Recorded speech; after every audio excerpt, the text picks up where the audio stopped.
अस्सलाम वालेकुम नाजरीन, आज की अपनी इस नई वीडियो में हम आपको फिर से कहते हैं खुश आमदीद। आज की इस दिलचस्प वीडियो में हम आपको सैर करवाने जा रहे हैं एक ऐसी सरजमीन की जो महज 60 साल पहले एक धुंधली जमीन था, मगर आज इसकी 92% आबादी अपने घरों के मालिक है, जिन्हें तामीर करने वाली यहाँ की हुकूमत है।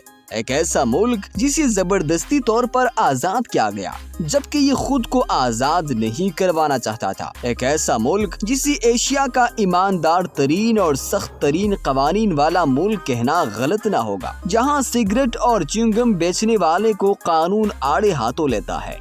जी हाँ, बात हो रही है जनूब मशरकी एशिया में वाक़ई एशिया की नंबर 1 कंट्री यानी सिंगापुर की। सिंगापुर, जिसका official name Republic of Singapore है, दुनिया का एक ऐसा अनोखा मुल्क है जो खुद ही दारुल हुकूमत भी है और मुल्क भी। सिंगापुर को गार्डन सिटी और लैम सिटी के नाम से भी जाना जाता है। बुनियादी तौर पर ये एक मुल्क नहीं बल्कि सिटी स्टेट की हैसियत रखता है। 2021 की कैलकुलेशन के मुताबिक सिंगापुर की कुल आबादी लगभग 54 लाख अफराद पर मुश्तमिल है और इसका कुल रुकबा 734 मुरब्बा किलोमीटर है। क्वालिटी ऑफ लाइफ के लिहाज से सिंगापुर दुनिया में दूसरे नंबर पर आता है। सिंगापुर में ईसाईयत, हिंदू, बुद्ध मत और इस्लाम के पैरोकार रिहाइश पजीर है, यानी यहाँ तकरीबन हर मजहब से ताल्लुक रखने वाले लोग पाए जाते हैं। मुल्क में किसी किस्म की नस्ल परस्ती देखने को नहीं मिलती। हर मजहब के मानने वालों को मुकम्मल आजादी हासिल है कि वो जैसे चाहे अपने मजहब के मुताबिक इबादत करे और जिंदगी गुजारे।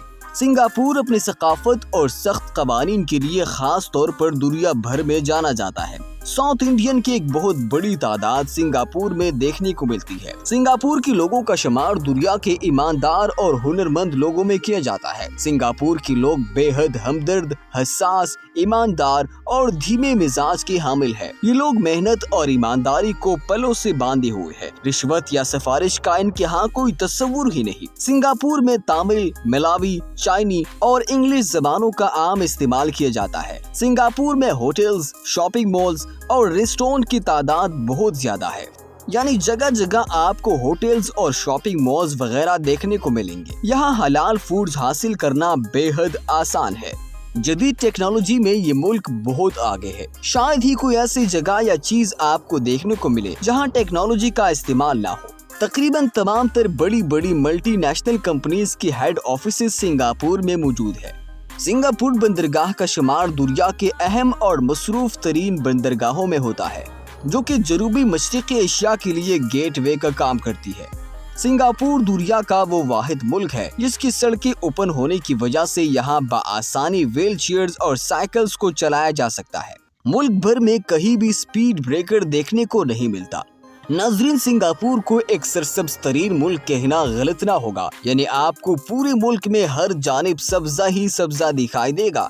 यहाँ सब्जे और दरख्तों से लोगों को इस कदर लगाव है कि अक्सर दरख्तों को गोद ही लिया जाता है। सब्जा इतना है कि घरों की छतों तक को सब्जे ने ढांप रखा है।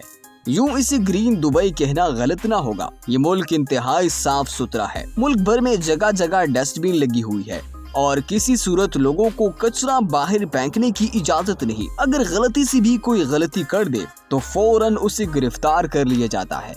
मुल्क में महंगाई काफी हद तक है, लेकिन इसके बावजूद लोग इंतहाई खुशहाल जिंदगी गुजार रहे हैं और ना ही इस महंगाई पर आवाम को किसी किस्म का कोई एतराज है। सिंगापुर के मिनिस्टर ऑफ स्टेट की माहाना तनख्वाह अमेरिकन सदर से भी कहीं ज्यादा मुकर्रर है। सिंगापुर की करेंसी सिंगापुरियन डॉलर है। सिंगापुर का पासपोर्ट दुनिया का नंबर 1 पासपोर्ट है और यही वजह है कि ये लोग दुनिया के 160 मुल्कों में बगैर वीजे के जा सकते हैं। यही नहीं बल्कि सिंगापुर का एयरपोर्ट भी दुनिया का नंबर 1 एयरपोर्ट है। इसके अलावा बहुत से ऐसी खूबसूरत और दिलचस्प मकामात यहाँ मौजूद है जिन्हें देखने लाखों की तादाद में लोग आते हैं। सिंगापुर में मौजूद बोटैनिक गार्डन दुनिया भर में अहमियत का हामिल है। इस बाग के अंदर एक झील को भी बनाया गया है। सिंगापुर का ये बाग आलमी सकाफती विरसे की हैसियत रखता है। दोस्तों आज से 60 साल पहले के सिंगापुर और आज के सिंगापुर में जमीन आसमान का फर्क है। 60 साल पहले का सिंगापुर महज एक दुलदुली जमीन के सिवा और कुछ न था। मुल्क में गुर्बत का राज था। उस गुर्बत और तंगी का अंदाजा इस बात से लगाया जा सकता है कि एक वक्त ऐसा भी आया जब लोग बहरी जहाजों में मौजूद चूहों को खाकर अपना पेट भरते थे। ज्यादातर लोग अनपढ़ थे और रोजगार न होने के बराबर था। अगर बात की जाए सिंगापुर की तारीख की तो अरसा पहले ये सरजमीन मलेशिया के ज़र असर थी, मगर चूंकि मलेशियन जनरल सिंगापुर के इस एरिया से खासी परेशान थे, लिहाजा 9 अगस्त सन 1965 में सिंगापुर को मलेशिया से अलग कर दिया गया। आपको ये जानकर हैरानी होगी कि सिंगापुर दुनिया का वो अनोखा मुल्क था जो मलेशिया से आज़ादी की बजाय उन्हें खुद से जुदा ना करने के लिए एहतजाज करता था। लेकिन बिलाखिर मलेशिया ने अपनी जान छुड़वाते हुए सिंगापुर को खुद से अलग कर दिया। सिंगापुर के सबसे पहले मुंतखब होने वाले वज़ीर आज़म ली क्वांग ने अपने मुल्क को संभालने और संवारने की ठान ली। उसने सबसे पहले ईमानदार लोगों का इंतखाब किया और उन्हें जज के ओहदे पर फाइज करके मुकम्मल अथॉरिटी दे दी कि वो आम शहरी से लेकर वज़ीर आज़म तक का मुकम्मल एहतिसाब ईमानदारी के साथ करे। मुल्क से करप्शन के फौरी खात्मे के लिए करप्शन करने वाले के लिए फांसी की सजा मुंतखब की गई। ली क्वांग ने दीगर ममालिक की तरह बड़े बड़े ज़खायर न होने के बावजूद अपने मुल्क को तरक्की के मनाजिर पर ले जाने का अज़्म कर लिया। उसने अपने ही लोगों पर सरमायाकारी शुरू कर दी। फौरी तौर पर मुल्क से रिहाइश यानी घरों के मसले और बेरोजगारी के मसले को हल किया गया। दीगर ममालिक में एक्सपोर्ट की जा सकने वाली प्रोडक्ट को तैयार करवाना शुरू किया।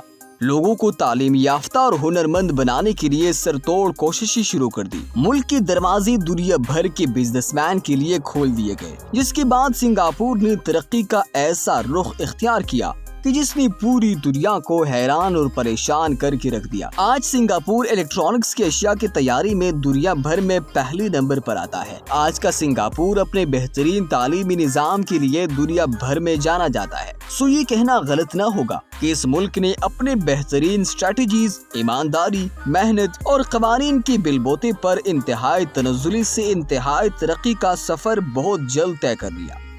तो दोस्तों फिल वक्त के लिए इतना ही। मिलते हैं अपनी अगली इंटरेस्टिंग वीडियो में। तब तक के लिए मुझे इजाजत दीजिए। अल्लाह हाफिज।